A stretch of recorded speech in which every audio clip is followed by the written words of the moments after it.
Retour en France avec la santé et un sujet qui émerge depuis quelques années, le stress des cadres au travail. Il serait devenu la deuxième source de maladies professionnelles.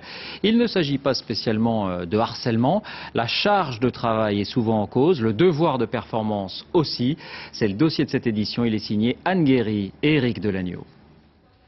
Jean-Marie Tassi est patron d'une agence de communication. Donc ici, c'est la partie plus détente de l'entreprise. Et la partie détente, c'est l'atout charme de l'entreprise aujourd'hui dans ces milieux de la com et du web. Un coin cosy, histoire de se sentir au travail comme à la maison. Ambiance, copain-copain. À l'étage, c'est l'open space. Pas de cloison entre les bureaux, il faut que l'information circule. Ici, on a donc le pôle projet qui est en contact directement avec la clientèle. Moyenne d'âge des cadres, 27 ans. Style résolument décontracté. Qui n'a pas eu encore son rhume? Le patron, on l'appelle JM. Chacun le tutoie et il tutoie tout le monde. On pourra apporter une réponse appropriée, j'espère. Mais attention, trompe-l'œil, en réalité JM est un redoutable manager. La devise, c'est action, rectification, accélération. On fait quelque chose, même si c'est pas parfait. Rectification. Voilà, on regarde ce qui n'est pas parfait, on corrige, on améliore. Et accélération. Et donc, une fois qu'on a amélioré, on enclenche la seconde vitesse. Ça laisse pas de place au coup de mou, ça. Hein. Bah, disons que non, ça laisse pas trop de place pour les coups de mou. Le monde de la performance, des cadres ultra flexibles, ultra réactifs et au final, ultra carbonisés. C'est ce qu'ont vécu pendant 10 ans les deux auteurs de l'Open Space Matué, chronique douce amère sur les cadres trentenaires. Ce qui fait craquer les gens, c'est qu'ils travaillent sous pression dans l'urgence.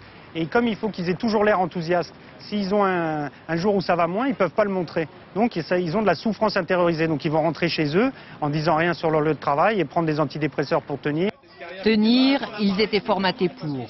Bardés de diplômes, très bien payés, ils ont joué le jeu. Il y en a plein qui ont envie de changer complètement de mode de vie. Avant de tomber de haut. Finalement, tu es contente parce que tu fais de passer les nuits au bureau, de dire que t'as pas le temps parce que tu as vraiment trop de boulot, d'être là à répondre nuit et jour à tous tes mails. Et un jour, au bout de 4 ans, elle s'est effondrée, à 28 ans seulement. Le corps a dit stop. Malaise après une réunion avec New York. Enfin, c'était une de ces nuits ridicules. Ouais. Réveillée. Il y a les pompiers qui sont venus et tout ça. Pompiers, réveillés aux urgences, 3 semaines de cœur de sommeil. Aujourd'hui, c'est la moitié des cadres, 53% qui jugent leur travail très stressant.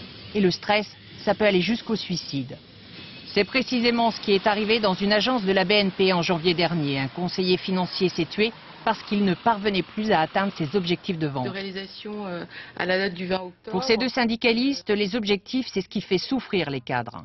Tous ceux qui sont au-dessus sont en jaune. Voilà. Imposés en début d'année à chaque commercial, ils sont quantifiés semaine après semaine. En jaune, les commerciaux qui vendent bien, en rose, les moins beaux. Et alors là, on a un champion. Donc lui, il est en vert fluo.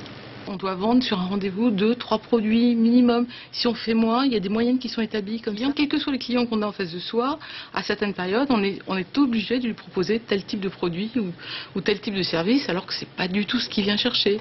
Même quand on est bon, on est de toute façon mauvais. Pourquoi ? Parce qu'on invente toujours des performances supplémentaires, des points d'effort supplémentaires. Et pour évaluer les performances, la banque classe les salariés du premier au dernier chaque semaine. À la fin du trimestre, on prend les 3 meilleurs des meilleurs. Eux ont le droit au podium avec prime à la clé. Et les cadres qui en souffrent osent à peine en parler. Ce qui importe, si vous voulez, le management, c'est les objectifs à atteindre. Ce qui compte, c'est pas tellement les personnes qui sont en face, c'est ces objectifs. Et au fur et à mesure, si vous voulez, l'être humain est transparent. Vous disparaissez complètement.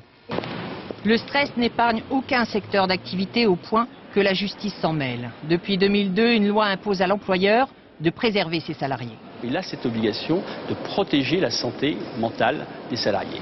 Et lorsque, effectivement, le juge considère, sur la base des éléments qui lui sont fournis, que l'organisation du travail qui est mise en place présente des risques pour la santé mentale, il est parfaitement dans son droit de suspendre cette organisation. Mais avant d'en arriver là, l'entreprise a une obligation, faire le diagnostic des risques psychosociaux, obligation à laquelle désormais, elle ne peut se soustraire.